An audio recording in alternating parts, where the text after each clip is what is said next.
Hello, friends. So, welcome to the final episode of our gripping series on India and Pakistan. In this episode, we delve into the current state of affairs of these nations, exploring where they stand today. Join us as we navigate India's geopolitical landscape and unravel the national viewpoints that shape its trajectory. We shine a spotlight on the exceptional leadership of PM Modi and the remarkable influence he wields. We also examine the challenge India faces on the global stage as Western countries attempt to pressure and undermine its progress. This episode serves as thought provoking exploration of India's journey, shedding light on its relentless efforts to shape its destiny. Brace yourself for captivating discussion that reveals the intricacies of India's position in the world.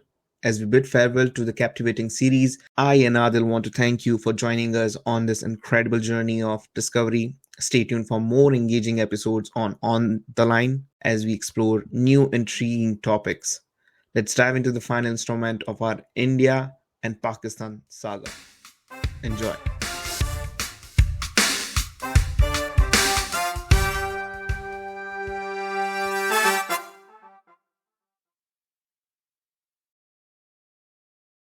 All right, Adil. That was my part. That was my take on India and Pakistan history. What do you have in store for us? I'm excited to know, eager to know. I want to see what there is something new that I can learn from you. Go ahead. Okay, so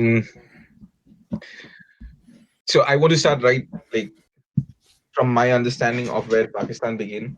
I Mm-hmm. think this is something I touched on last time too. So in the first 11 years of Pakistan, they had Mm-hmm. 8 prime ministers. Right. Man, yeah, bro. So where you were just supposed to have 2 prime ministers leading the country, figuring out what's happening. There you ended up having eight right in the inception of of the nation. So Mm-hmm. their start wasn't a very stable start.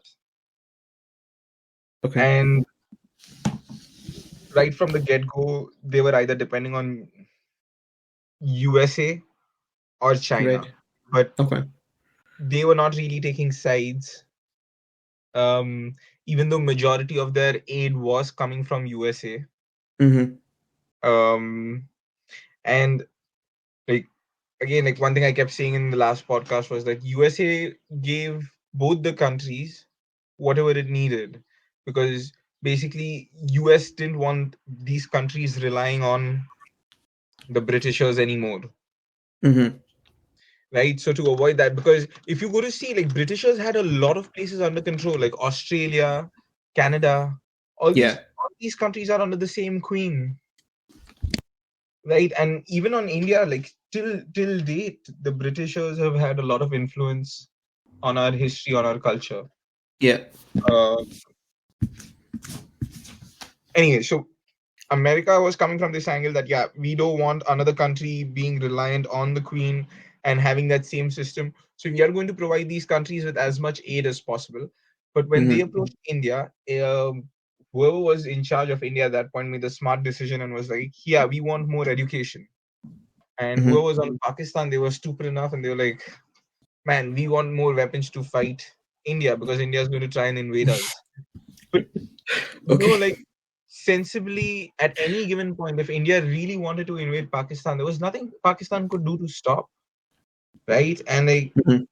like if it really didn't have nuclear weapons, I don't really think that would have even like been the case for India to be, even friendly with Pakistan. Like, Mm-hmm.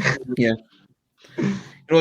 During partition, between India and Pakistan, there were so many things that was distributed. The settlement or the partition also was one of the most one-sided deal where Pakistan got majority of the things compared to India, especially if you talk about the Indus Treaty that we have been seeing a lot in the news now. Apart from that, when you talk about education, when you talk about Pakistan saying that India, we want weapons, we want artillery so that we can protect ourselves from India. Yeah, India never provoked. It has always been Pakistan, even at this point. When they were attacking, Nehru would have not gone to United Nations, and if it was solved through military power, we would never have the Kashmir issue. We are still fighting for it anyways, but regardless of that, yes, we focused more on the development of country, focused on the people. But that wasn't the idea, or I would say that wasn't the case in the earlier stage of independence of India. The development, yes, it we had a very gradual over time development. There is a reason why we are having so much of development in the last 10-12 years, and we didn't had any, you can say, not much development after the independence. There was development, I'm not saying there was no development at all, there was definitely development, but there was very small, very gradual development, because lots of political reasons. Earlier there was only one party, right, Congress, and Uh-huh. then the BJP was formed later on. So they realized, Congress also realized, okay, this might be harmful, we might lose the power. So at certain point, the politicians within India also started getting power hungry. That's why we don't have so much of development. We would have been a developed country way before than we had seen the development in the last 10-12 years. The Bro, politicians in Pakistan compared to politicians in India in the earlier stage, yes, we were blessed. Okay, we were able to be stable. We were able to establish a stable government from time to time. We weren't so unstable like Pakistan. so do you feel that in those regards we just got lucky that we had good politicians, or do you feel there were other factors too that played a role in India being developed at this point and Pakistan not being as developed? Definitely, we were blessed enough that we didn't had so many people within the army or as politicians who were so much power hungry. Yes, definitely there were power hungry politicians, but at the same time, if you compare yourself, like India with Pakistan, you can see there was coup from time to time. No leader was able to finish that term for one whole term, right? There was always instability, and then army basically started controlling the country, saying that these politicians aren't able to do anything. उससे ज्यादा हम लोग development कर सकते हैं, तो हमें power दे देनी चाहिए. So from time to time the coup happened. From time to time, new general who started taking power and just filling up their pocket right from the beginning, जिस तरीके से मैंने बताया था, right? They have been Pakistan, it became hub of terrorists. It started using its religion, started using weapons. It started focusing on just one instrument rather than focusing on people, focusing on stability. So yeah, a lot of factors were involved in it, not just that we were blessed by politicians who weren't hungry. Definitely they were hungry, but we were also, you can say, we were more balanced compared to Pakistan. Okay, okay. I also feel like the population of each country has got a lot to do too. Mm-hmm. India, right from the get-go, was very democratic, and because of the diversity of India, it was never just one party with a certain religious agenda that could rule India, Mm-hmm. right? Like in Pakistan. So, from my understanding, this is what has happened in Pakistan up till a certain point, even though there were some people who were really trying to get the country to progress. Mm-hmm. Um, the people in the army realized that they cannot get the Pakistani people to basically, give up on the greater good of the country. Mm-hmm. Because obviously, if the people had to choose between progress of the country and like just building an army to attack a nation, people would definitely choose progress of the country. And there were people in the Pakistani government who were fighting for that progress of the country. Um, but because of the Pakistani agenda, the Pakistani army had a different agenda. So they started playing this battle of, um, trying to get people's vote uh, by playing the religion card that, oh, we are Mm-hmm. of the same religion, so we should stand together, because they couldn't fight politics with proper sense. So they started Mm-hmm. injecting this idea that, oh man, since we are of the same religion, we need to stand together. And that's how this entire imbalance happened, where people are more agreeing with the army and whoever the army puts in front of the media as puppets. Mm-hmm. Even if you see, like right now, what is happening with Imran Khan. So I didn't know Imran Khan was a cricketer till the time Okay. I did all this research and everything. So I found out that, Mm-hmm. man, this guy, he's got no knowledge in politics at all. He's just a cricketer who was at the right place at the right time. Mm-hmm. I'm even doubtful about that. Was he really at the right place at the right time, or was it just because that, man, this guy looks good and talks English fluently, so the army just used him as a puppet and put him in front in the right place at the right time, and then he decided to make like changes of his own, and the army decided to go against him because he decided not to listen to the army anymore. Okay, Imran Khan is a very peculiar personality, first of all. Yeah, he was a cricketer. And you know what? No one has been able to do it, but Imran Khan managed to make sure that people of Pakistan are against the Pakistani army. And that would have been impossible for someone to think, but he managed to do that. He divided the public and army. I think it's just in the mentality of how the Pakistan has came right from the inception, right?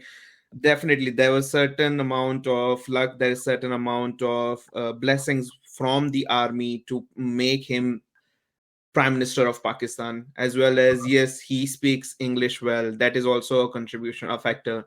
He looks good. That is also a factor, and that is also those are also factor why Imran Khan is very famous, or you can say popular amongst the public of Pakistan. Another reason why he was able to tap into such power, such popularity, is definitely because of his cricket career. Other than that, he was able to tap into a certain elite people from Punjab of Pakistan that he has backing now, right? Usually, whoever comes into power, they were usually from army, and army controls everything in Pakistan. Army who runs the country, they do everything, every corporation, every industry, everything you name it, and Pakistani army is involved in it. Pakistani army runs it. Imran Khan was an anomaly, you can say. He didn't belong to cricket. Sorry, army, and then but he was chosen, and then he became the prime minister. He got the blessing, but later on he realized that what. I am just the face of the Pakistan, but I don't have much control. I am constantly fighting with the general. I think it was Bajwa. I don't remember who the. I think it was Bajwa, who was army chief at that time when he was in the power. So they started having this power tussle, and that's why he was replaced later on. No leader has completed term in the Pakistan. Then Shehbaz Sharif was appointed as the new Pakistan prime minister after they overthrow Imran Khan. There were, Mhm. by the way, there are 121 cases or something similar to that number Imran Khan is facing. I'm not saying that not all of them are true, but there are certain cases that might be true. Certain are just there, put in up by the Pakistani army. They can do anything. Have you seen the videos how he was just taken away from his own house? मतलब उसके घर से निकाल के घसीट के लेके गए थे उसको. They arrested him, but later on Supreme Court was like, this arrest was not legal. Why was he placed into arrest? He should be released immediately. And when Supreme Court sided with Imran Khan, Uh-huh. he got more power, right? Public को दिखा कि ठीक है सही है, इसलिए जानबूझ के आर्मी इसको परेशान करी है क्योंकि ये देश के लिए कुछ करना चाहता है, but he has no plan, he has no vision, उसको बस पावर चाहिए. And I think what he's trying to do is once he if there is an election and he wins, I think he'll definitely win the election if there is an election. And that is the reason ke Shehbaz Sharif and the party, they are not doing the elections, and they keep on delaying the elections.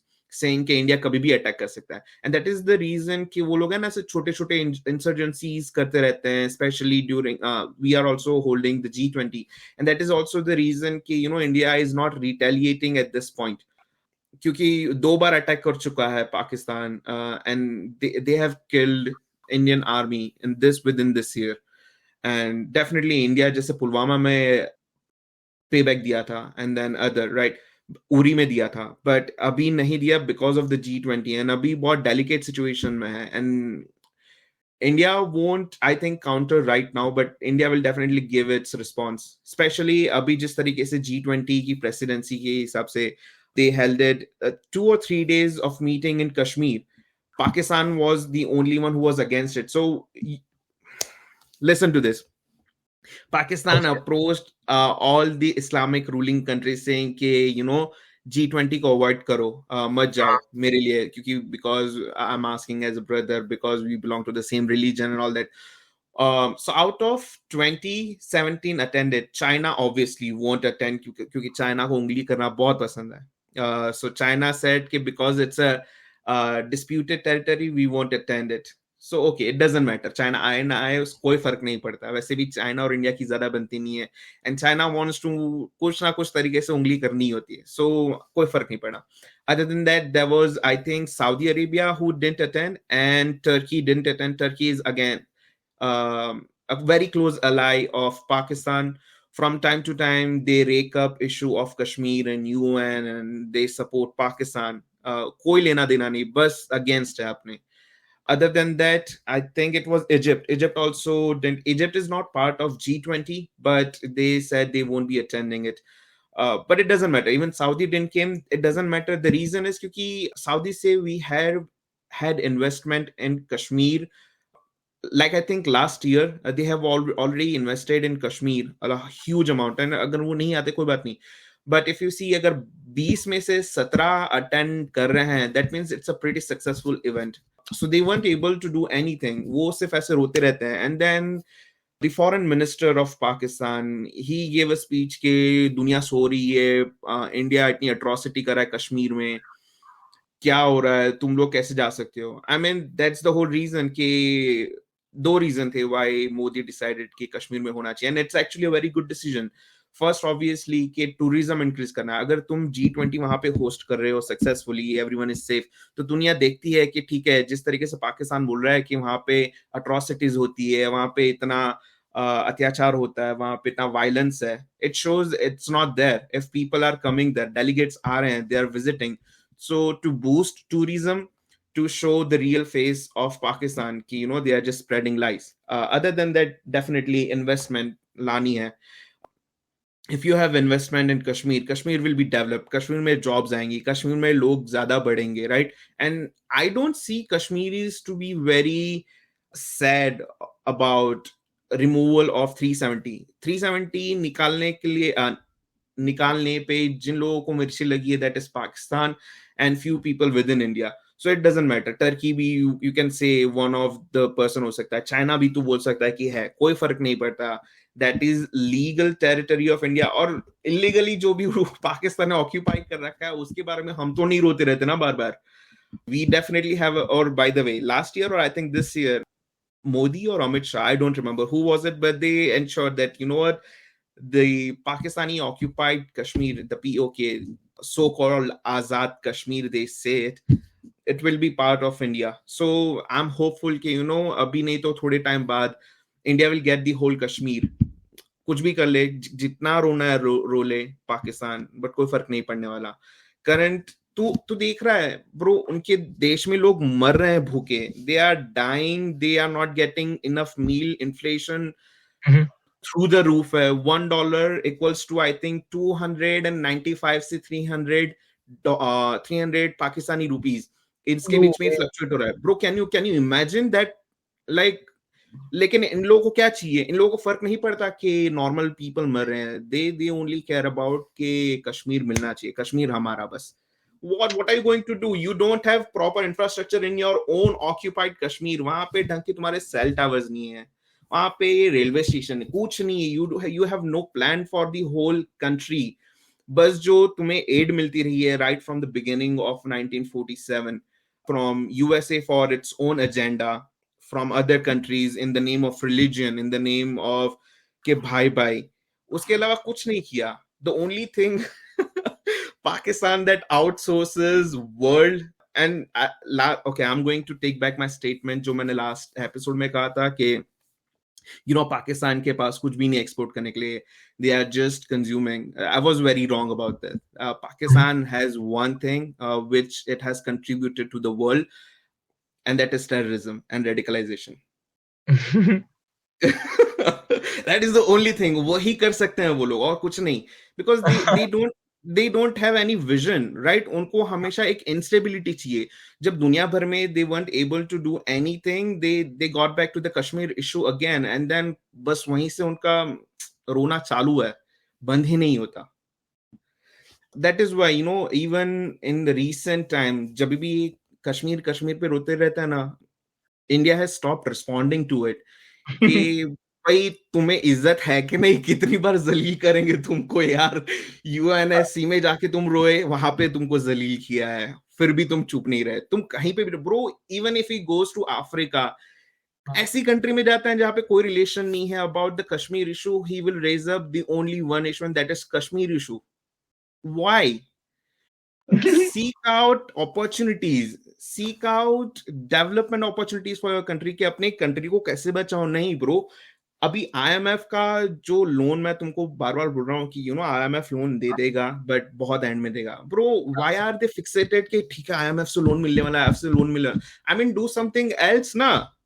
तुम्हारे पास अभी भी तो उतना बड़ा हिस्सा है, चलो कश्मीर मान भी लेते हैं, तुमको दे भी देते हैं, वो छोटा सा हिस्सा तुम्हें मिलेगा. तुम क्या करोगे वो छोटे से हिस्से को लेके? और जो तुम्हारे पास इतना बड़ा देश पड़ा है उसको लेके तुमने कुछ घंटा नहीं उखाड़ा. What are you going to do? नहीं. But I am like I said last time भी, ये कुछ नहीं करने वाले. They are just trying to cash in one last time, जितना हो सके उतना कर लेंगे and then they will go. Oh by the way about Imran, yeah so ये एक पॉइंट बताना भूल गया था about Imran Khan, that Imran Khan definitely will win election अगर elections होते हैं तो, and then I think he will make it a president's rule, like he will become president of Pakistan, or Pakistan में president rule चालू हो जाएगा instead of prime minister.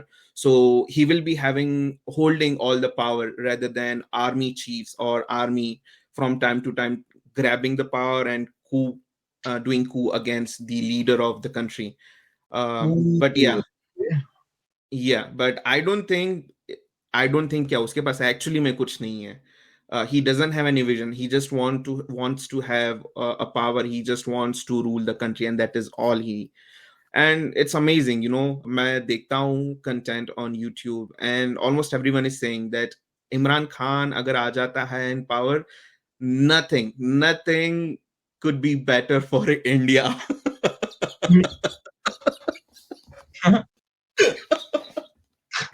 Bro जिस तरीके से वो बंदा ब्रेन वॉश करता है ना, जिस तरीके से every time, and he has actually good skills in terms of social media skills, right, जो दूसरे politicians are able to use it in their country. But जिस तरीके से इमरान खान ने अपने मास पॉपुलैरिटी बढ़ाई है, part of the reason is also because of his social media presence.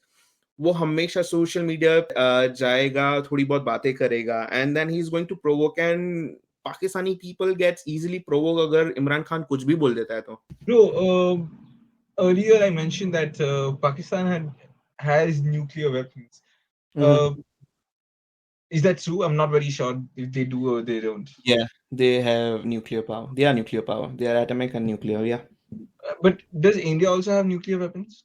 Yeah, what are you talking about? We do have. हमने बाद में मिला था after Pakistan, and it became necessary क्योंकि you already know क्या क्या हरकतें वो लोग कर रहे थे. और न्यूक्लियर पावर आने के बाद अगर हम लोग न्यूक्लियर पावर नहीं बनते, then it would have been a doom for us कि हो ही नहीं सकता उनसे, because उनको फर्क नहीं पड़ता honestly. वो तो चलाने को चला भी देंगे, वो चलाने को अभी भी चला सकते थे, लेकिन मोदी है, मोदी बैठा है, मोदी ऐसे जाने थोड़ी ना देगा वो. And even during this one instance, I think, I don't remember कौन सा war था, I think maybe it was Kargil.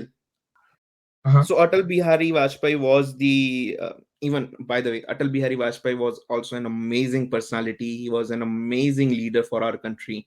We were Okay. blessed to have him as our prime minister. To be very honest, at this point, you know what, people would think I'm a very right wing person, but that's not the case. I mean, जो काम कर रहा है वो काम कर रहा है. अब Hmm. जो नहीं कर रहा वो नहीं कर रहा. I'm not going to say कि ठीक है कांग्रेस ने कुछ किया. They didn't do, but they are doing it right now. जो दिख रहा है हमें रिजल्ट दिख रहा है, right? Huh. I'm also going to give you one more example of current government, but later on. But I think this was Kargil war during जब Atal Bihari Vajpayee was the Prime Minister of India. And I think it was USA and they call Atal Bihari Vajpayee. And I think Atal Bihari Vajpayee, India, Pakistan, and USA, these three you can say were involved. And Pakistan was ready for a war, or वो आ रहे थे. And they were talking with USA, and USA called up Atal Bihari Vajpayee, India, saying कि Pakistan पूरी तरीके से तैयार है war करने के लिए, उनको कश्मीर दे दो. And this statement was amazing, and this is why I like this person a lot. Atal Bihari Vajpayee said कि आधा देश खत्म हो जाएगा लेकिन मैं दूंगा नहीं. अगर वो लोग अटैक करेंगे, मैं अपने आधे देश को नौछावर करने को तैयार हूं, लेकिन कल सुबह नहीं देखेगा पाकिस्तान तुम्हें. उसकी गारंटी मैं देता हूं. सही. Bro, can you imagine that? It's मैं आधा really देश great. मैं आधा देश न्यौछावर करने को तैयार हूं, लेकिन कल सुबह नहीं देखेगा पाकिस्तान. वो मैं गारंटी देता हूं. Yeah, man. Fuck. That's really deep. Like, मतलब कि यस, मतलब कि और ये भी है ना कि इंडियंस के अंदर वो जज्बा है लेके it's own country, where is Pakistan people doesn't have that patriotism to their own land. That is also another reason कि ये इंस्टिल नहीं किया गया है उनके अंदर. राइट फ्रॉम द बिगिनिंग, जब ये एजुकेशन सिस्टम के अंदर इन लोगों ने क्या स्कैम करना चालू कर दिया, I would urge you actually to look up for videos on Pakistani education systems right from the beginning से लेके अब तक. Even Pakistani people now they are realizing कि कितना उनके साथ कितना बड़ा स्कैम हुआ है. They weren't educated. उनको स्कूल में ब्रो छोटे बच्चे होते हैं, उनको ये सिखाया जाता है कि Hindus and Jews are your enemies, and if you kill them, that is a very valid kill. Who teaches this kind of things in school? छोटे बच्चों को bro. It's so shitty thing to do bro. इस तरीके से mentality जो छोटे बच्चों को अंदर डाल देते हैं, and from time to time they have been brainwashed कि किस तरीके से उनको आजादी मिली, उनको स्ट्रगल किया. They didn't struggle for it bro. Partition हुआ था and that's about it. India का हिस्सा था, इंडिया ने एक अलग से हिस्सा दे दिया. Even during partition there was massacre all over the country. वो मैसेकर के बारे में तू पढ़ेगा ना आदिल, तेरे रोंगटे खड़े हो जाएंगे bro. No joke, it was a very bad bloodshed. और बाय द वे पार्टीशन की बात जब की थी जिन्ना ने कि हमें पार्टीशन कर दो, अगर पार्टीशन नहीं किया तो पूरे देश में दंगे होंगे, पूरे देश में सिविल वॉर होगा ब्रो. उसके बाद इन लोगों ने कहा कि ठीक है अलग कर ही देते हैं, बट हमें सिविल वॉर नहीं चाहिए. बट ब्रो जाते जाते they did the same thing जिसके बारे में उन्होंने बोला कि हम लोग ये करेंगे, अगर नहीं दिया ब्रो, करने के बावजूद ये करके गए वो लोग.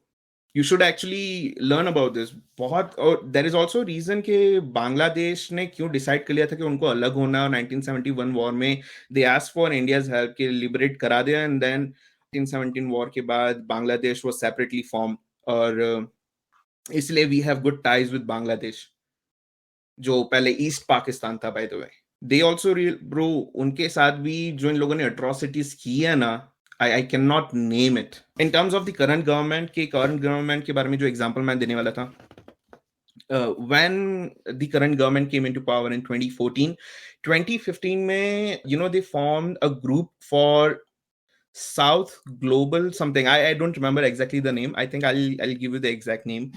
But anyways, उन लोगों ने Indian government ने form किया to help the small countries within this southern part.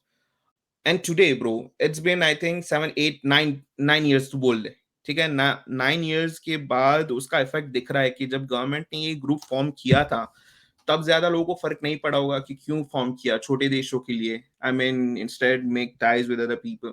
But जिस तरीके से अभी Modi brand is so famous all over the world, and most recently Papua New गिनी करके कंट्री है, दो चीजें हुई हैं फर्स्ट ऑफ ऑल. एक तो obviously he touched Prime Minister Modi's feet. That was a huge gesture. Now people are thinking, वो मोदी के पैर छू रहा है. Bro, it's not about Modi के पैर छूना. Modi is representing India. They are Papua New Guinea is actually giving respect to India. और ये लोग सोच रहे हैं कि भाई मोदी के पैर छू रहा है वो मोदी का ये है. It's not about that. And also the group was formed कि छोटी कंट्रीज की हेल्प करेंगे, उनको डेवलप करने में हेल्प करेंगे, and right from the beginning. So 2015 से लेके अब तक it has been how many years? This is 23, 8 years, right? वो जो फॉर्मेशन था वो फॉर्मेशन का इफेक्ट अभी दिख रहा है आफ्टर 8 years. एक तो this such a huge respect towards Indian people, Indian government and India itself. उसके अलावा during this meeting when prime minister Modi went to Australia and this other countries, तो तू देख खाली, मतलब कि जिस तरीके से पॉपुलैरिटी है प्राइम मिनिस्टर मोदी की, as well as when Papua New Guinea अपने आप बोले कि we the global south, I don't know the name of the group anyways, but they said कि we appoint you as our leader. Bro, we appoint you as our leader. China has been trying to become leader of the global south, but वो नहीं कर पा रहा. And India came, and India actually, you can say, अभी official नहीं होगा, but giving out this statement from one leader to the other leader in the presence of other southern countries leader, that means something. It's a very huge stake. It's a huge win for India. Bro, so I feel like this is one question I've asked, but I always either I don't know if I'm forgetting the answer. But what is happening with Pakistan's nuclear power? Do they have? I'm pretty sure we've said it at least 3 times by now that they do have nuclear power. But what is happening to their nuclear power right now? They do have nuclear power. Currently, they have 165 nuclear warheads. They have lots of weapons as well, like so many missiles, ammunitions, everything. There's so many things. In terms of what is happening with nuclear power, atomic power of Pakistan is very unclear as of, because they aren't disclosing anything. At the beginning of this year, or at least I think by the end of last year, they started this chant or rant going into the press conference and saying we won't be compromising on our nuclear assets. We are not answerable to anyone about what we do with our nuclear weapons, or how much we have, or if we will be decreasing the production of it. So this kind of press conferences where the nuclear weapon was not in sight of IMF or anyone else. But when they start doing such randomly out of nowhere, Yeah. it just makes me suspicious. That's just my analysis, by the way. I'm not saying they are doing it or About if they what? have done That it. they have the weapons or not? No, they do have weapons. I'm not denying that they don't have. They definitely have weapons. My skepticism comes in when they start this random rant, and I believe that they might be compromised on it already. They might have sold it to anyone. I don't think they have sold it to big countries or actually any countries, because if they would have done that, it would have been out by at least USA or Russia, or at least someone or any other Western country that they have already sold their nuclear weapons for money. But I When think you, as of, yeah. so when you say sold, like you can't physically transport a nuclear warhead, right, from one place to the other. You definitely can. That is how it is being done, right?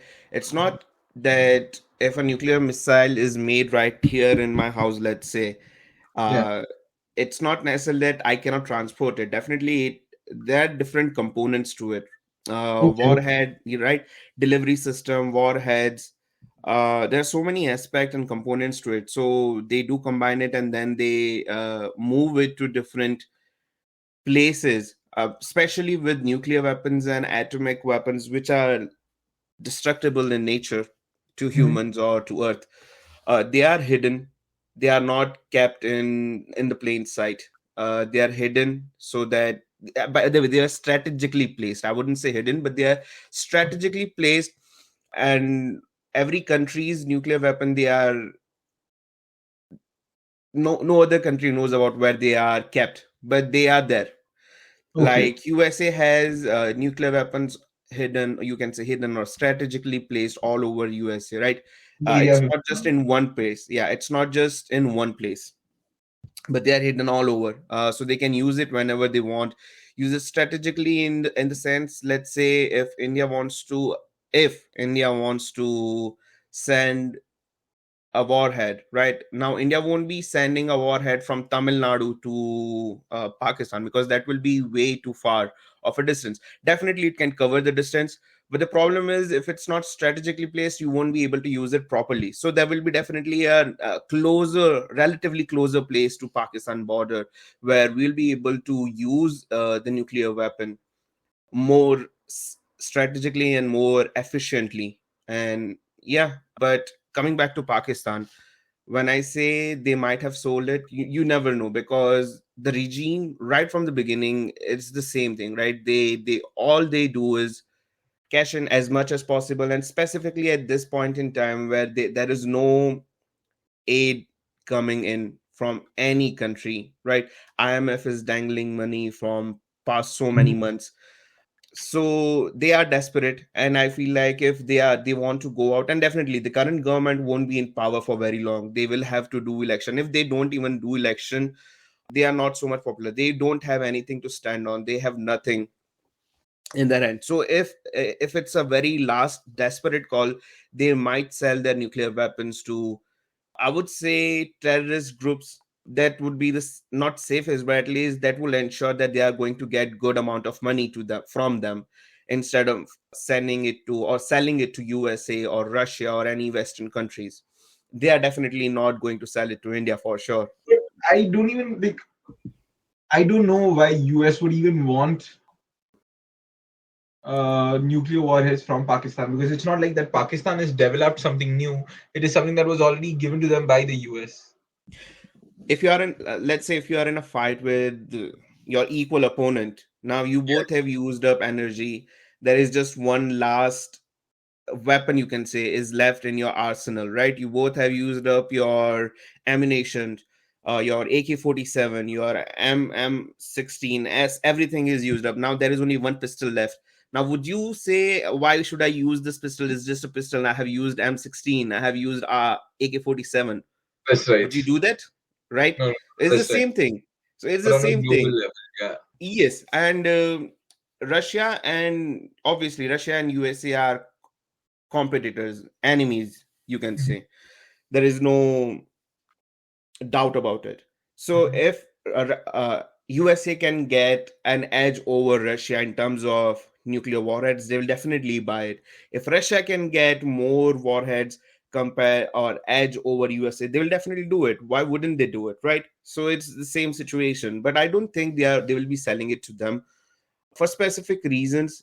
First of all, they have always favored terrorism over their diplomatic ties with other countries.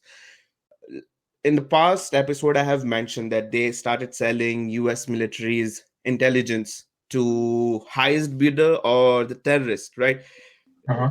They don't have ethics. Pakistanis don't have ethics. They don't have morale. They'll do whatever the best is for them, which can give them the most buck out of it. So I wouldn't be even shocked if they would have sold the nuclear weapons to someone else, to a terrorist group, and they are already compromised on it. That is the situation we have right now. We are at right now. Like I said, there is no clear answer to it because no one has any idea about it. All I know from what I have is they have 165 nuclear warheads. They have lots of missiles ranging from 2,750 kilometers. There's the highest the missile can go, that is Shaheen 3 missile. And I Uh-huh. think Ghaznav, or I think there is one more missile which has a range of, I think, 100 or 200 kilometers, something like that. So the range starts from 100 kilometers to 2,750 kilometers. So they do Mhm. have good firepower. it would be very easy for them to just cash in and then let the nation destroy itself, and they will be out of the country. They will be settled in some other nation. They have their money. They will live their lavish life later on, and whatever whoever is going to suffer is the normal public, the general public of Pakistan. And yeah, it will be destroyed. It will be partitioned into four different Four, uh, partition, four five, different, yeah, five, yeah, four or five, yeah. That's the situation according to me. Now I'm not sure what is actually happening, because obviously they are not going to disclose it, because it is very strange thing, right? If you are discussing about something else and you just come up with a random thing कि मैं ये तो नहीं करने वाला, कुछ भी हो जाए. Like we are not even discussing, that is not even on my vision, okay, what is yeah, happening with this thing. And then you just start coming up with press conferences for at least 2-3 months, constantly saying that we won't be compromising on our nuclear assets. We are not answerable to anyone about how much nuclear warheads we have. So I yeah, mean, that doesn't means that it? Yeah, I mean, all it feels like they're already trying to normalize, or at least trying to convey a message to public of Pakistan as well as to the other nations. If the news comes out that they are already compromised, it wouldn't be shock to them. It's like conditioning them prehand that okay, this is not we are going to do. this is This is what you not can we are going to expect. do. And then yeah, and then it turns out they always do this. जो वो लोग कहेंगे वो नहीं करेंगे, उसके opposite ही जाएंगे. It's like the basic tactic, मैं ये नहीं करने वाला, but it's already been done, but मैं ये नहीं करने वाला. What is it called? Reverse psychology. Reverse psychology, yeah. And, um, Preemptive reverse psychology. for no reason at all. Yes, no reason at all, बस मैं नहीं करने वाला. I remember you mentioning something about Pakistan playing for both teams. Mm, So I also found out that uh, within Pakistan, they want to portray, like the government wants to portray to the Pakistani people that they are against USA, because USA keeps doing these drone strikes on the Pakistan-Afghan border to keep fighting against the terrorist forces in Afghanistan. But then the thing is that it's the Pakistanis who are funding the Afghanistan to keep terrorism going on, and then they are also taking funds from USA to curb terrorism. this is So very it's just, normal and natural tactic of Pakistan. Play for both sides, take up money yeah, from wherever it comes in. And there are multiple entities involved about this bombing and everything. Yes, Pakistan from time to time has given their air bases to USA, obviously because of the paychecks. uh-huh. But since the paychecks has come down, or at least stopped coming in, there is definitely restrictions. So USA won't be able to use the air bases of Pakistan anymore. But the relation of USA and Pakistan started on a very high point, and then just like the GDP, it just keep on tumbling down. That's a very good line. Worst phase, I would say, or worst point was where Osama was caught in Pakistan and they were trying to find him everywhere else. So that was the major betrayal in terms of bombing the Taliban's in Uh-huh. Afghanistan using the Pakistan air bases. That has happened. that started happening, not started happening, but that happened majorly during after the 9/11 incident, when the Osama blew up, the Twin Towers. So USA was bloodthirsty. USA wanted to hunt down Osama no matter what. When air quotes, Pakistan was looking for Osama and was back channeling with the terrorist groups, and he couldn't come up with any information. Major shocker. Pakistan then gave permission to USA to use all of his air bases to bomb the terrorist groups. So this is such duplicacy. This is such two-faced. What's it called? Two-faced strategy of Pakistan that has been with them forever. They have been using it forever. Even I don't think recently there has been any bombing by USA near any Asian countries. I don't think so. Bro, so the another thing I was seeing was with the news, the way, they portrayed Imran Khan. Oh, sorry. Again, I wanted to add one more thing. Sorry to cut you off. About the relation of US and Pakistan. Now, you would also notice that even since you were talking about Imran Khan, before when he was in power and he was about to be removed, when he was about to be replaced by Nawaz Sharif, he started chanting that USA doesn't want him. USA is interfering with their air With the quotes election. democratic air quotes democratic country. And from time to time, Imran Khan or any other politician, uses USA either to abuse them or either to use them to come or gain the power again. It's a very not unique, but I don't have word for it. It's just very strange relation that they have built up with the USA. I don't even know why USA takes up that kind of shit from such country, that why do we want to interfere in your country? I mean, yes, definitely geolocation, but other than that, now that relation between India and USA are developing, so USA would see India as an ally. But again, India doesn't do this kind of diplomatic ties that you do this for me, I'll do this for you, and I will be allies. No, it doesn't work like that with India. India only works if it benefits the interest of public of India, not interest of the leadership of India, right? It comes down to what benefits India the most rather than what benefits leadership of India the most. Man, you know what? I wish more people would really see what the BJP government is doing, because I still feel a lot of Indians are in this mindset that the BJP government is anti-Muslim, or like the BJP government is trying to push Hinduism. But man, if you have to really see from a geopolitical stance, it's nothing religion related. Like sitting outside of India, watching India grow at this point, it's it feels nice. It feels nice to be an Indian at this point.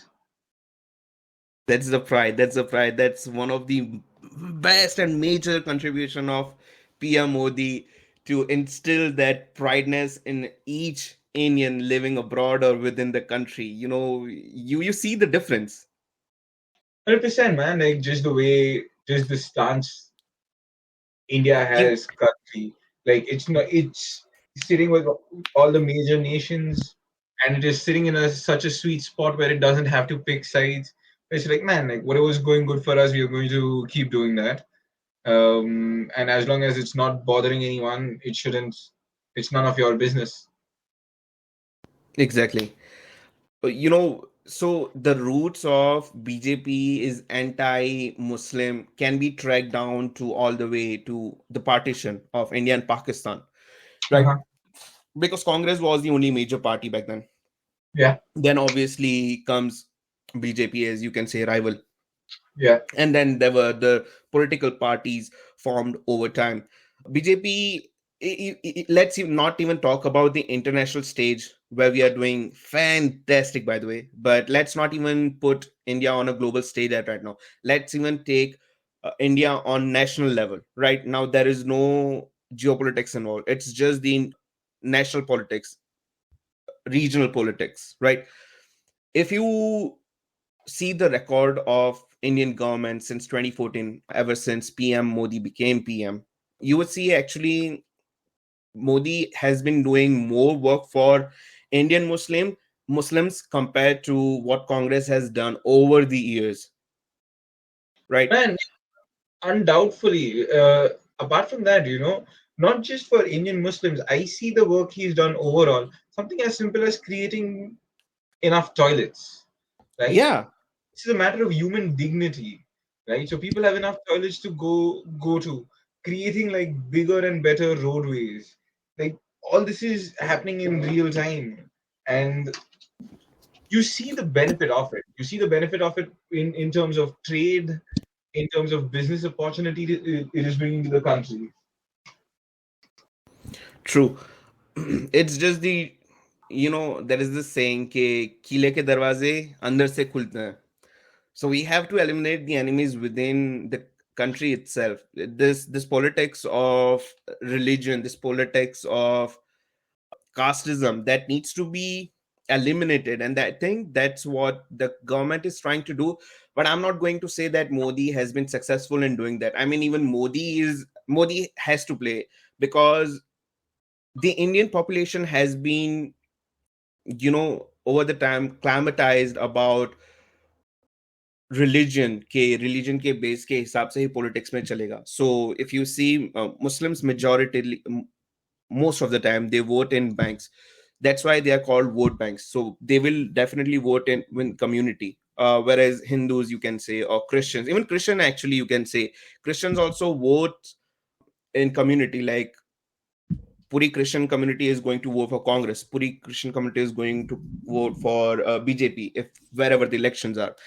In the latest election of Karnataka, if you see, okay, I'm going to give you a very basic and fresh example of how politics, especially Congress, is doing religion-based politics, and it's very difficult, not difficult, but sad to see that people are not waking up from all these things. And then there are journalist who has their own propaganda, that also divides India. The most fresh example, Karnataka elections, BJP lost.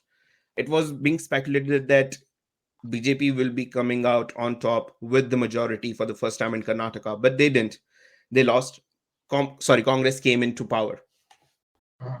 Now, I think last week, when one of the Muslim representative of Karnataka, he held a press conference and he demanded that we want, since we voted for you, now we want not home ministry, the finance sector, we want education sector, we want all the good sectors for the Muslim leaders.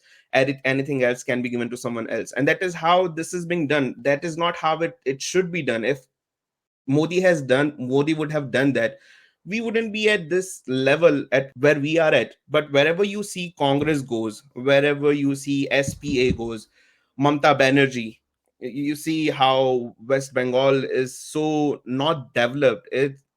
When I talk about West Bengal, sorry to say, but I just feel like it is not in the with the current time. It's living in at least past few decades, because when I speak about West Bengal, I don't see it as developed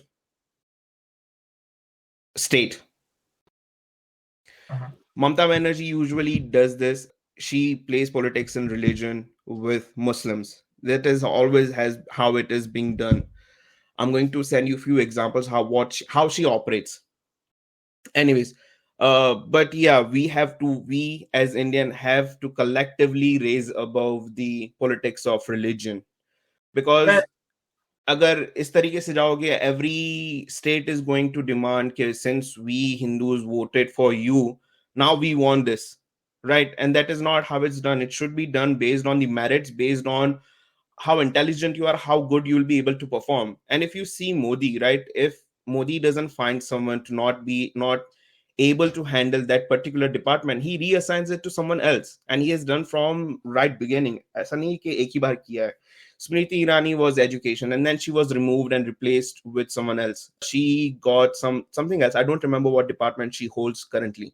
But you have to see, you have to understand that if you are coming into power, that doesn't mean that you own it. That means you have to work for the public now. That means you are being handed the power of making decisions that is going to improve the economy, that is going to improve the state of the particular state you are in power, the city, living standards of the people, improve the economy of India overall. But that's saddening that if BJP is not into power, since BJP is in central government right now, they are facing such hurdles from other parties, because they are not in the central ministry. so one thing I would love to do is travel around India, especially like the inner parts of India, because when you come from a big city like Bombay, Mumbai, out there, I've never seen problems like problems with religion. In fact, my friends and I, we are more than happy to sit down and have an intellectual conversation about subjects like this. But for some reason, the news that you see, it shows as if religion plays a very, very important role. So I would really, love to just travel around India and see that what is happening inside. Like, why is religion so big, and is this is this as true as they show in the media? Everyone should do that. Should go into the roots of India, speak with normal people, speak with people who lives in villages, and understand. Um, Religion definitely in villages is a huge thing. Not just religion, even casteism is a huge thing. This is me speaking from my first hand experience when I used to go for campaigning with my dad, for my Really? dad. Yes, it's a very huge thing, bro. That is why, and it's very sad because this has been instilled in into the Indian population, and it passes down from one generation to another generation, and that is when you see the terms like vote banks, Muslim vote banks, Hindu vote banks or Christian. It shouldn't be like that. It should be like, okay, this is the amount of votes that I'll be getting from this region, instead of इतने हिंदू मुझे vote कर देंगे, इतने मुस्लिम मुझे vote कर देंगे, इतने दलित मुझे वोट कर देंगे. No, it shouldn't be like that. But unfortunately, that is the current scenario because of the generational conditioning. Now that I feel like Indians are getting aware about what is actually happening, seeing what is happening in the country, I hope that in the next decade or by the next decade, we'll have a good population who votes based on the performance, based on the what the government is willing to do, rather than doing religion based politics. Bro, And um, well, aren't we the biggest democratic republic? we are And that we is are something that is the something to be really proud about. yeah, it we are, and we are secular. We secularism के नाम के ऊपर I will come to that topic later on, क्योंकि फिर हम लोग इसी पे बात करते जाएंगे. We let's focus more on what is happening currently in India, right? So also this was something I found out. You know how you were talking about Jawaharlal Nehru? Mm-hmm. There was also a point in time. Actually, I'm not very sure about this, but up till now, a large part of Assam does not consider themselves to be a part of India. They don't even celebrate Independence Day on the Indian Mm-hmm. Independence Day because during World War II, there was a time where the Axis forces, I believe Japan was in the Axis forces. I want to say it was the Japanese army that was on the Yeah, border of India. yeah, you are right. Um, and Jawaharlal Nehru didn't send any help. He's just like, yeah, okay, fine. If they take it, they take it. So this is why like a lot of Assam doesn't really consider themselves And that is part of true. India. That has happened, and that is why I mentioned, right, Nehru was a very peculiar personality who was placed at that point. His words meant something else, but his action displayed something else. Moving from past to present, if you see the current government, Modi has done a good job to ensure the inclusion of the northeast territory of India with the India itself. You have to notice, right? The past governments never made such efforts to include, other than when it was election time. Election time pe jao, vote lo, that is it, and you are done. Fair again, come back in 5 years, do the same thing, take the votes, leave, don't do anything. I have visited Assam, Meghalaya, when I think it wasn't after 2014. Anyways, but when I went there, you don't feel like you are in India. Now, I'm not saying that that's not part of India. I'm saying you're not in. You don't feel like you are in India because it's a very totally different demographic. People are very different over there. Their culture is very different. You wouldn't believe it. It's a very beautiful place. And when I was there, and sometime in January, of 2015 or 20, sorry, 2016, I think. 15 or 16. Anyways, I think there was also election. Definitely BJP won there. Now, how you know that the current government is trying to work, not trying, or working with the state government of Northeast is Modi visiting them, doing events with them. Now, it it is one aspect to show that, okay, we do recognize them. That is an undisputed part of India, integral part of India. That also shows. If you see, the previous government didn't used to do that, so it is one of the gesture as well. But if you see the development of Assam, based on the economy of just Assam, they have created so many hospitals, they have created so many schools compared to what they have in Delhi, with the kind of economy Delhi has. Now, when I say Delhi, I am not saying the central government, I mean the AAP government, which is ruling the Delhi state, right? uh, Oh, so I what don't understand. Like, okay, how is the what central government ruling Delhi? No, central government is not ruling Delhi. That's what I'm saying.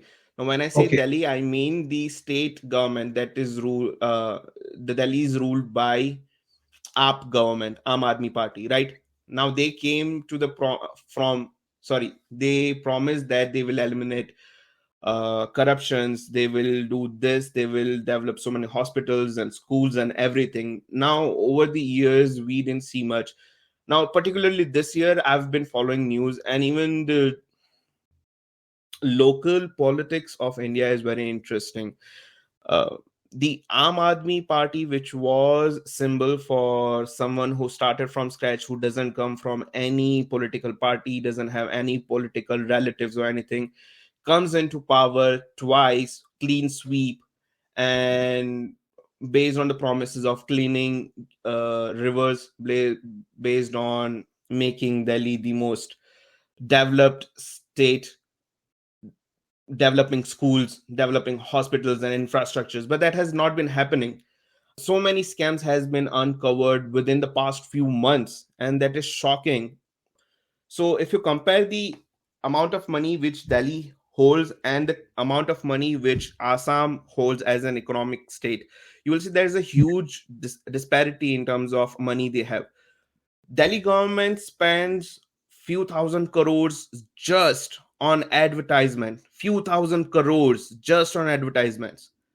Uh-huh. And then they boast about that we have developed few schools, we have built few hospitals. Now you compare that economically with the state of Assam. Assam doesn't have that much of money as a state. uh, but they are doing brilliant job by opening up good hospital. When I say hospital, it's not just very general hospital, they are like top notch hospitals they have built up with the amount of money they have. So it all also comes down to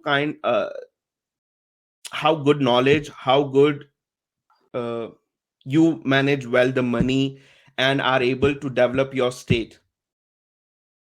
So if the central government as well as if the state government are in synchronity, working towards a similar goal, it helps a lot. It helps the central government. It helps India as a unit to become a developed nation.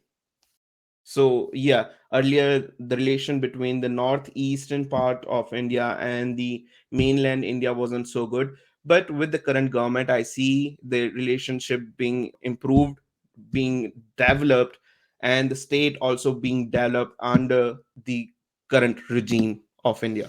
Bro, I'm really interested to see what happens to Pakistan in like even in the next 6 months, man. I mean, it's not just you. Everyone is, very curious and interested to see what is going to happen, because at the current stage, like I said, they don't have money, and all they are working towards is getting that IMF loan. The most recent blunder, they had the deal with Iran to make a pipeline with. So how it works is Iran was going to build a pipeline almost to the border of Pakistan, and Pakistan was supposed to build another pipeline from Pakistan to the border of Iran. So that's where both the pipeline will be meeting. So it would be very easier for Iran to supply oil to Pakistan. That was the whole deal, right? Now, over the year, Iran successfully completed developing and making its pipeline, Yeah, right? That was half part of the deal. yeah, Now the other half is to uh, of Pakistan. Pakistan needs to make that pipeline. yeah. Now Pakistan didn't do anything. They didn't make any pipeline. They didn't even start it. Now this kind of contract has economic impact on both the countries. And now since Pakistan didn't do anything, it's just paper for them. But Iran spent billions of dollars in building that kind of pipeline so they can supply oil to Pakistan. So Iran had enough now. So Iran gave notice to Pakistan that since you didn't do your part of the deal of the contract, you will be fined $18 billion if you don't complete the pipeline within 1 year. That is impossible. First of all, $18 billion, 18 billion Pakistanis have never seen $18 billion. They will be out of their mind. $18 billion की सिर्फ penalty भरनी पड़ेगी उनको. उनको अभी $1 billion के IMF के loan के लिए वो इतना मर रहे हैं bro. $18 billion. Oh my God, that's 18 So times that you will getting. yeah, $18 billion. मतलब कि fuck. Anyways, so Iran gave that notice. Now, most recently, within this week, listen to this. The audacity of Pakistan. मतलब कि जिस तरीके से ये Dodge करते हैं ये लोग, जैसे डुप्लिसिटी रखते हैं ये लोग, मैं क्या बोलूं तेरे को, सुन. Now, obviously, they don't have the money. And if they don't have the money, that means usually what usually comes is, give your port or give your air bases or give certain part of land to the country. That is how usually China also operates. Now, Iran is also a Muslim country. Pakistan is also Muslim country. And Pakistan approached Iran with the same mentality कि हम लोग Muslim हैं, अपने कर लेते हैं. And that is how the whole thing was started. And when they decided to do this pipeline and buying oil from Iran already had sanctions from USA. Know this. So Iran, Sanctions from US saying that don't sell oil. USA for so many things, especially after the 9/11 or 9/11 ke pehle bhi USA had some kind of sanctions on Iran. Now USA and Iran is a totally different ball game. We will have to make a whole new episode about it, what happened there and everything. I won't go into detail because it's definitely needs a whole new episode. But anyways, USA had put sanctions on Iran for so many years before Iran and Pakistan decided to do certain deals. Now Pakistan ने तो ठीक है बोल दिया कि ठीक है कर लेंगे, बना देंगे, ऑयल तो एटलीस्ट सस्ते में मिल जाएगा.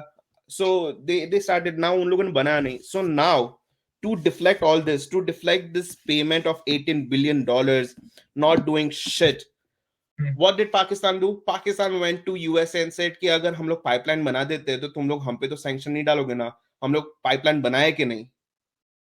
Bro, yeah, they went to USA saying कि अभी $18 billion हमको भरने पड़ेंगे, अभी तुम लोगों ने उनके ऊपर sanctions लगा के रखे हैं. Should we build pipeline or would you impose sanction on us? I mean, you should have thought about all of these things before you entered in a contract with Iran, because ऐसा तो नहीं कि कल या परसों ही लगाया है sanction.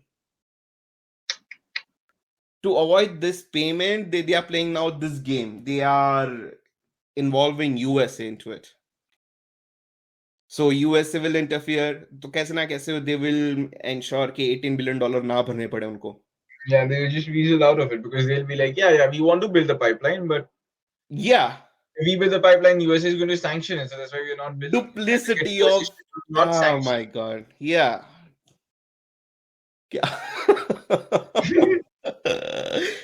Oh my god. And if USA doesn't sanction them, then they can't sanction Iran. I mean, वो ईरान में तो sanctions लगे. And Pakistan had 22 prime ministers, and I remember you telling me that none of them have completed a term. They've either been assassinated, they've either finished someone else's term, or they've either been like booted. And Yep. see. That's very general thing that has And happened to them. so from my research, I found out there are two controlling parties or like two controlling families, the Bhuttos and the Sharifs. So right now, who is in charge of the army in Pakistan? Wait, I want to play a sound for you because of your statement. The only people who are in charge in Pakistan is army, no one else, no government, no families. It's the Pakistani army who is in charge. Yeah, but who's in charge of the army? Army is the in charge of Pakistan. But who's in charge of the army? Army is the in charge of Pakistan. But who is in charge of the fucking army?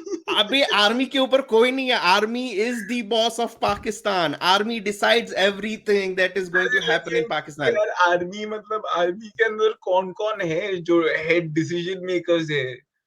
Right now we have General Bajwa and Asif Munir. Okay. So same how we had General Musharraf, who then later on became Prime Minister of Pakistan. You know, it's the same. Whoever becomes the general or uh, of Pakistani army, you can say is the establishment. That is the establishment of Pakistani government. Pakistan government cannot do anything without the blessing of Pakistani army. Yeah. Pakistani army is the boss of Pakistan. कोई कुछ भी कह ले, कोई कितना भी कर ले. But that is the reality of it.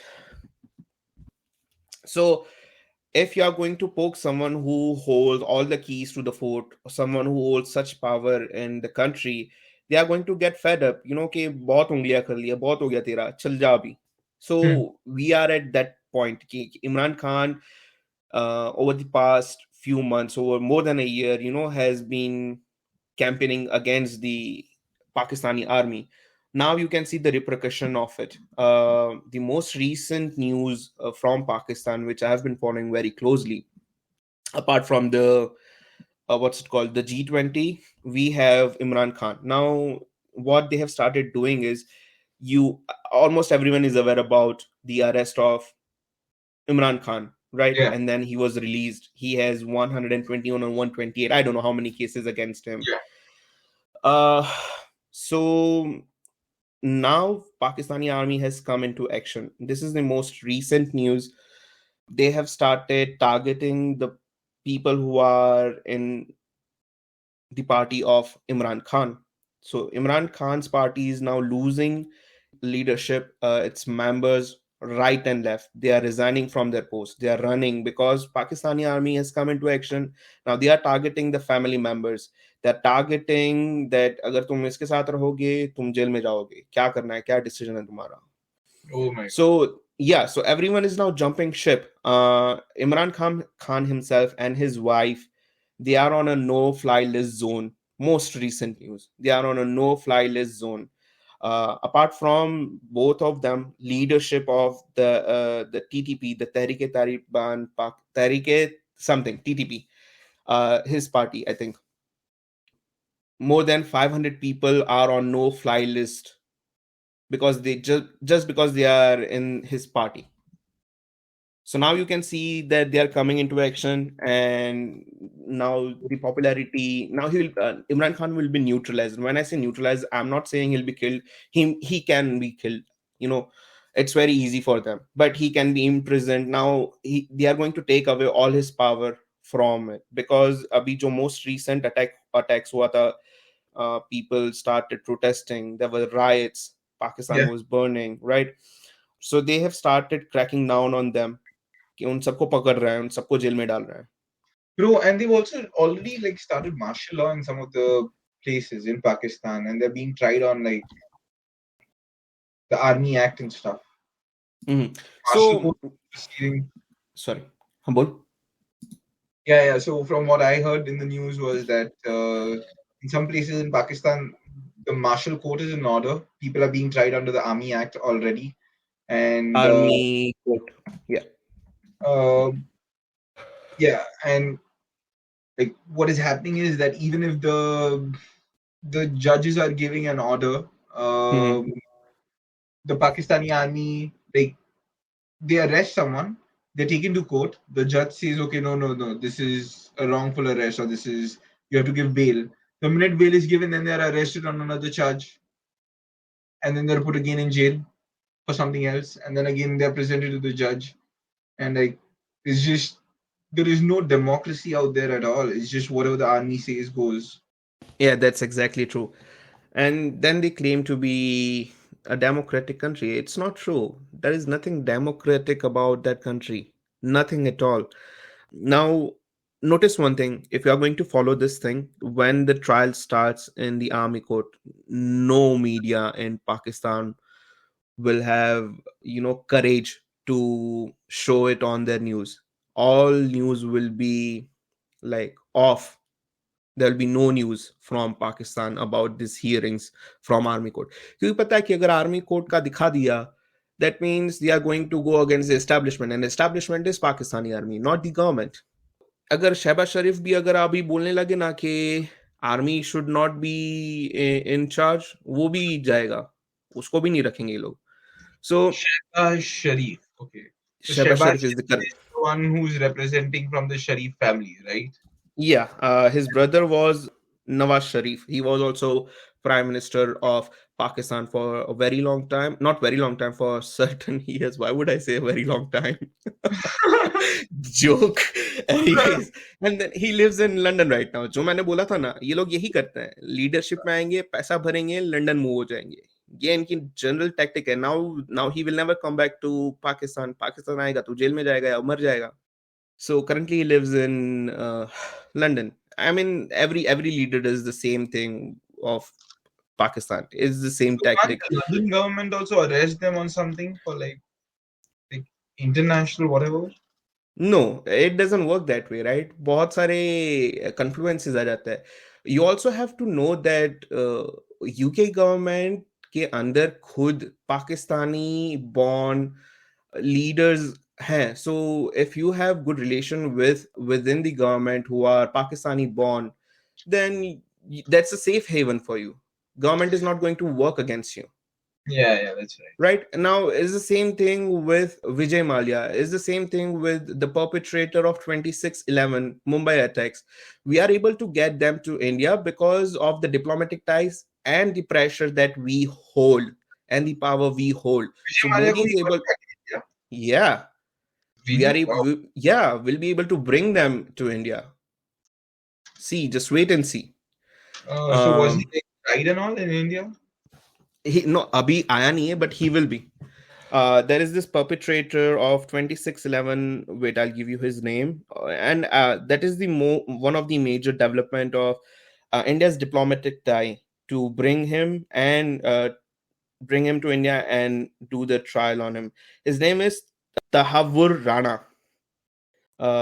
Look him up. Who is he? And you will know. I'll give you more details about him. Anyways, but usko bhi, they are extraditing him now. Is they are bringing him to India, and he will be tried for those crimes which he did against India. So Pehle they he were moved safe. to Canada Yeah.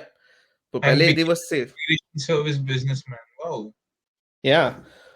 So बहुत सारे. This is just one example or two examples. There are so many things that India is going to do over the years, and especially if Modi remains in power, he will remain in power. Even for the next term, जो 2024 election से, he's going to win, and he needs to win. अगर if he doesn't win, then जो भी हमने develop किया है, and if we are going to lose it, then it will be very very very fast decline of India. Bro, but I uh, don't see any good contestant in line also, right? Like, if not Modi, who? yeah, there is no one else, right? You cannot give power to Rahul. You cannot give power Yeah, to Kejriwal. Rahul has to mature a little. He's Yeah, looking and nice. you cannot give power to OVC. You cannot give power to Mamta Banerjee. You cannot give power to anyone else. There is no one who is going to look for India. Everyone else is there just to sell India, and that is what I am most afraid of. If what happens if they get the leadership of India. There's so many things, like you have to follow all these small things which is happening in India with magnifying glass to understand what is happening, why it is happening, and how petty things are. If you're going to see the most recent petty thing that is happening in the Indian politics is the inauguration of the new parliament. Now 19 political parties are boycotting it. Kyun? Because PM Modi is inaugurating it and not Bullshit. anyone else. Now वो लोग ये बोलते हैं कि या तो speaker से कराओ, फिर मना कर दिया, फिर बोलते हैं कि president se karao. By the way, president when President Murmur, she was appointed as president, it was the opposition who was against it, and they started making fun of her, and now they want कि president से opening करो, फिर उसको मना कर दिया, then they were like speaker, then they were like नहीं speaker से भी नहीं, and now they are going back to the casteism and religion based. Like, it's bullshit, man, and Modi is not going to give in. I think he's going to do the opening on the 28th no matter what. If you're going to attend, if you're not going to attend, it doesn't matter. Now Good. you also have to see people of India are noticing all these small things, like parliament is something जहाँ पे अपने elected leaders जाते हैं to make decision. If you are going to boycott, you are just showing that there is no unity. Like, ऐसा नहीं कि मोदी खुद का घर inaugurate कर रहा है. This is where you will have to go for work. This is where you will have to go if you want to establish a policy. This is where you have to go, no matter what. अगर अभी नहीं जाओगे बाद में जाना ही पड़ेगा. ऐसा नहीं कि जिंदगी भर तुम boycott कर पाओगे. So very very petty things, ऐसी ऐसी छोटी छोटी चीजों की वजह से I don't like certain, and I might come out as a strict right wing person, but it's not about being right wing or left wing. I would say I'm a person who sees that work is being done and give credit where it's due. Bro, can you break down right wing and left wing for me? And I think this is the last thing I want to discuss for today, if that's all right with you. I want to break down like right wing, left wing, and what are the liberals and the Democrats. Like, I just don't get this concept. So first of all, you have to know that this term right wing and left wing, those terms came to us through Western countries. There shouldn't be any left wing or right wing thing. It should be just one thing, right? Currently, we are under BJP. So we are right wing are people who support BJP. By the way, BJP hai, theek hai? And Okay. anyone else who supports other than BJP, they are the left wing people right now. So there is no like center or any. Congress, no, bro. Just like geopolitics, in politics in general, there is no permanent allies and there is no permanent enemies. Okay. It's always opportunistic and situational relationship or Okay. ties, you can say, right? And left wing are trying very hard. I think since the first time PM Modi became the PM, to bring him down, no matter kuch bhi. So the opposition is currently Aam Aadmi Party, Congress, Sapa. There are so many. I cannot name all of them, but there are so many. Those are all left wing people right now. Okay. So anybody who's against BJP means left wing. Anybody who's pro BJP is right wing. Yes, Okay. But what does it still mean to be like left wing or right wing? it's just term. It's just about support. That is it. Or kuch nahi hai. Okay. Uh, Left and right political spectrum. This is what I just Googled. And so generally, the left wing is characterized by an emphasis on ideas such as freedom, equality, fraternity, rights, progress, reform, and internationalism. Okay, While that is a diplomatic way to say. Tell me if we don't have it right now. one second, one second. And while the right wing is characterized by an emphasis on notions such as authority, hierarchy, order, duty, tradition, reaction, and nationalism. Tell me if the current government doesn't have every character that is mentioned in the right wing and left wing. Man, I feel like exactly right. There has to be like a center also. If it's a spectrum, if there's a left, right, there has to be a center. And I do believe like currently the government is very well balanced. It's the Because right government that we need right now. We want right now. We need. That is it. yeah, but I And wouldn't put Modi's government as a right-winged government. because it's not pushing these ideas of That's what I'm saying. It's just the terms. That's it. I well like but never mind. Bulna, bulna, bro.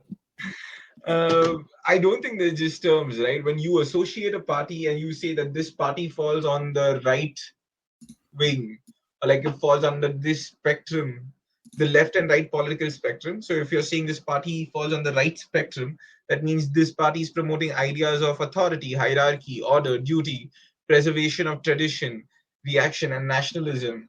And when you say that this party falls on the left wing, you're saying that basically it is promoting ideas such as freedom, equality, and so and so.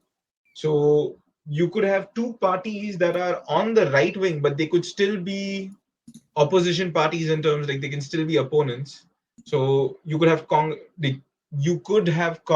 and BJP on the right spectrum, uh, both with the ideas of nationalism, but both could have different ideas of nationalism, uh, and they could still be opponents to each other. It would be wrong to say that anybody who's against BJP falls on the left spectrum, or like anybody pro BJP is right spectrum. Mm-hmm. Where you fall on the spectrum would be completely defined by the ideas you're pushing. Mm-hmm. Okay. So when I read this, I personally,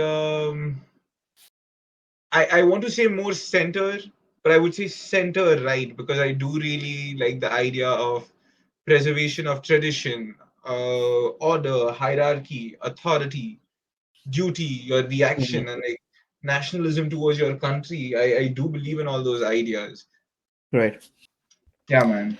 I feel I like want to talk it's about one last thing that is very important, and that is the G20, which has happened, and the crackdown of army in Pakistan on Imran and his parties. Other than that, you know what? They have started cracking down on YouTubers and journalists who are comparing journalist. India and yes, and they are comparing India and Pakistan. They now that Pakistani people are realizing that that's not the reality what they have been showing us, Mhm. that India is actually very developed. India is actually doing very good. Now they can see, right? So they have started sacking YouTubers, bro. YouTubers. And there is also a reason why there is so much of drama that is happening, which is coming out and is being showcased in the media as well. It's not because of Imran. Imran definitely is part of it, but not it. Imran is not the only factor that is getting these news out or dramas happening. Definitely tussle between Imran and the army is there. Uh, if the election happens, Imran wins. Imran is going to ensure that Pakistani army doesn't have any say or won't have any power over the government. So he's going to do a presidential rule, and he'll become the president of Pakistan. He'll be holding all the power that he has. So that is the whole power grab we are seeing right now. But other than that, Imran Khan, not Imran Khan, but Pakistan is burning because it is happening in Punjab and not near the borders of Balochistan or Afghanistan. It's not happening to Pashtuns. It is happening to Punjabis, and Punjab is the most important state for Pakistan. वहाँ पे आज तक कुछ इतना बुरा नहीं हुआ, and because that is happening, because the elite are suffering now because of all these. That is why these all things are coming out. That is why this power struggle is gaining so much traction in Pakistan. You have to think that the mentality of Pakistan is right from the beginning कि अगर border पे हम लोग पश्तून्स को मार रहे हैं, border पे अगर हम अफगान्स को मार रहे हैं, बॉर्डर पे अगर बलोचिस को मार रहे हैं, कोई फर्क नहीं पड़ता. पंजाब को कुछ नहीं होना चाहिए, लाहौर को, कराची, ये जगह को कुछ नहीं होना चाहिए, पंजाबीज को कुछ नहीं होना चाहिए. पंजाबीज को हो गया, that means they are the elites there. वहां पे अगर जरा भी दर्द होता है तो वो न्यूज में बाहर आता है. And Imran Khan has stepped into that power with social media, connecting with the normal people. और ये सब हो रहा है, एंड दैट इज वाई जो कोर कमांडर का घर जला है इन लोगों ने. बिकॉज अभी Balochs and Pashtuns are not suffering. अभी Punjabi Pakistani Punjabis are suffering. Okay. You have to think about this कि इन लोगों को कोई फर्क नहीं पड़ा, कोई न्यूज में ज्यादा हल्ला नहीं हो रहा था. When Pakistani army, now listen to this, when literally Pakistani army wiped out villages, killed thousands of people, did air strikes, wiped out villages, bro. And people who were killed were Baloch people, Pashtuns, people were killed, and not Punjabis. लेकिन Punjabis को अभी दर्द हो रहा है ना, इसलिए ये सब ज्यादा न्यूज में है. That's the mentality. उनको फर्क नहीं पड़ता ब्रो. गांव के गांव उजाड़ दिए उन लोगों ने. खुद की कंट्री में एयर स्ट्राइक्स करवाए हैं. दैट वो सब नहीं लोग न्यूज में डालते थे. फिर like I said, Imran Khan definitely will be neutralized because he is one of the biggest threat to the establishment currently. उसने जिस तरीके से पॉपुलैरिटी हासिल की है with social media, tapping into the power of the normal people, क्योंकि he doesn't belong to a political party like Bhuttos, right? So उस हिसाब से he is a threat to establishment, because उसके एक वीडियो पे लोग सड़क पे आ गए, कोर कमांडर का घर जला दिया. That means he's a valid threat to them and they see him as a threat. क्योंकि अगर इसको neutralize नहीं करेंगे, that means he's going to be a thorn in their side and that needs to be dealt with. So he will be neutralized. Now neutralize can be multiple things. Either they are going to kill him, that can totally happen. Either they are going to put him in jail, that is again totally going to happen. And if he is going to jail, that means the Pakistani army jail, and if you're enemy of Pakistani army, your conditions are worse. Like nothing and no one can save you. They are going to play with you as they like, as much as they like, as often they like. There's nothing, no one can save you. Bro, think about this, right? They talk about democracy. I told you about this. उन लोगों ने supreme court जज को नंगा करके मारा, bro, just because the decision didn't came into their favor. And then they say it's a democratic country. Supreme Court के जज, democracy. And then this is also part of crackdown के उसके parties के members, they are resigning, like I said. उनके परिवार को they are basically doing the same thing कि डाल देंगे. As long as the pressure is on you, you can handle. But if the pressure is on your family कि तेरी family को उठा के लेके जाएंगे, right? They'll start torturing you like that. Obviously any person is going to break down under certain circumstances. 100%. कोई भी हो. So that is what is happening. उसकी वजह से now people are jumping ship. तो इमरान खान अभी isolate होता जा रहा है. Once he is isolated, he will be sacked. And once he's sacked, he's gone. फिर कोई पूछने वाला नहीं रहने वाला. फिर ये जो सारी उसकी popularity है ना, it's going to come down. And then there will be again military who is going to rule again without any problem. तो अभी देखना जिस तरीके से लोग crackdown कर रहे हैं, that is very brutal. And then these are the people जो खुद के ही लोगों को मारते हैं. And that is something I have seen. Pakistani army has never lost when they are fighting against their own people.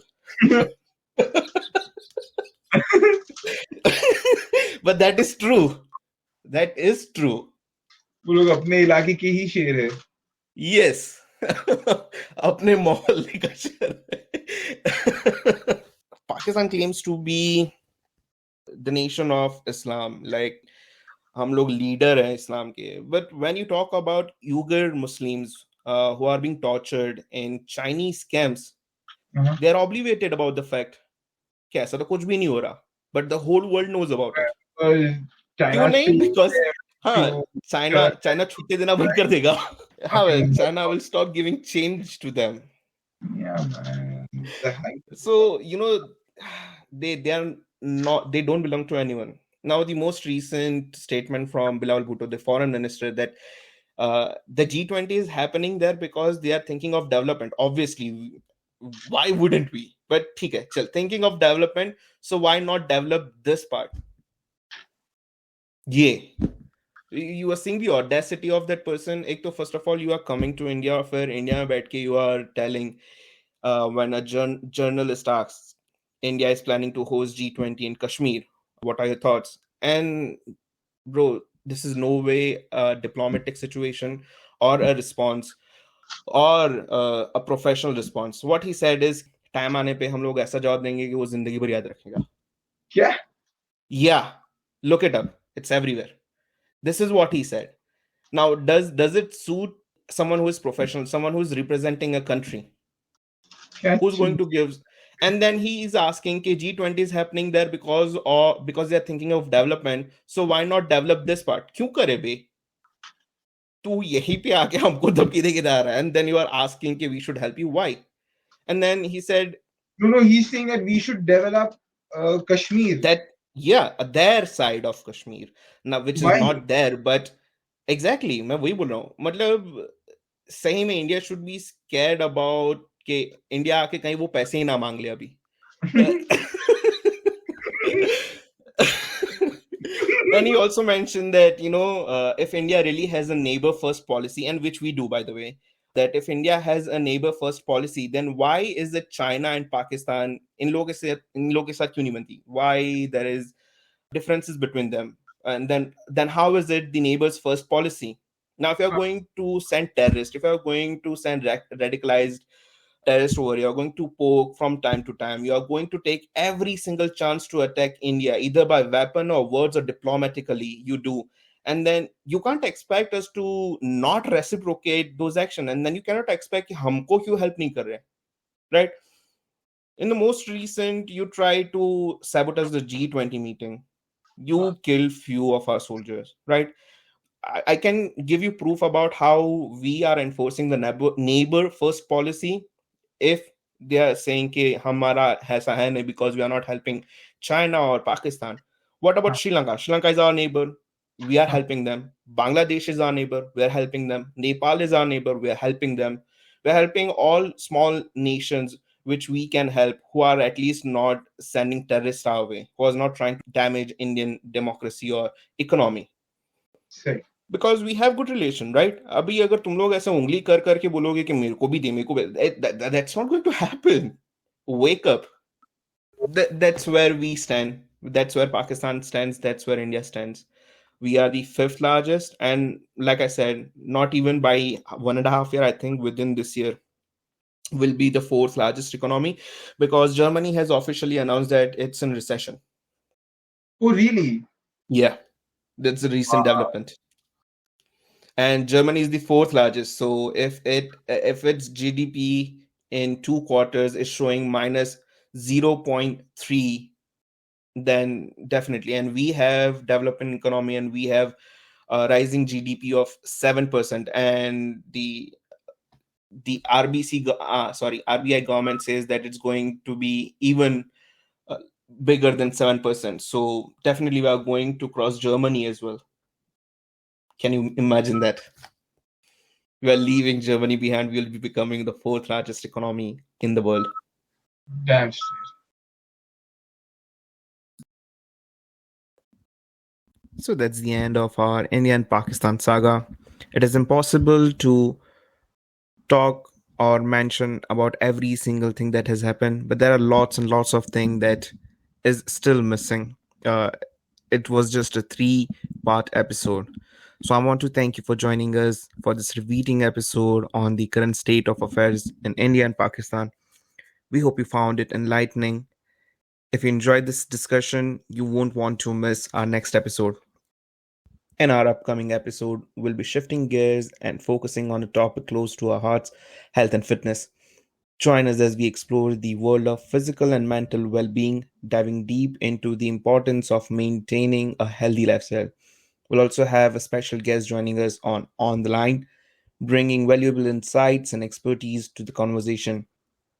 Get ready for an episode filled with tips, strategies, and fascinating discussion on how to nurture your mind and body. So make sure to tune in and join us for the enlightening journey ahead.